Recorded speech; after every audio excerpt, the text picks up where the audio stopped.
Try mo OMAD po for 2 weeks. Anyway, you are beautiful po.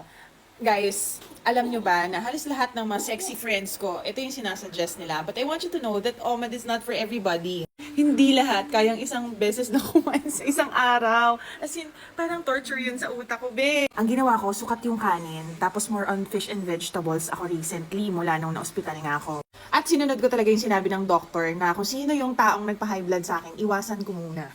Maraming tubig at saka nagwo-walking pad ako. Tapos kahit gano'n nagpapasaya sa akin yung kape, hindi mo na ako bumibili sa labas ngayon. Itong cafe black ang iniinom ko, 15 lang kasi yung calories niya. Pero syempre bago ko chinek out to, chinek ko muna sila dun sa FDA portal. Marunong ba kayo nun? I-search nyo lang dito sa TikTok kung paano i-check kung yung product na binibili nyo, lalo ng mga iniinom-inom nyo, kinakain niyo may FDA at registered sila. So ito, chinek ko to bago ko chinek out, may FDA sila. Black coffee muna tayo guys dahil nag-avoid tayo ng asukal.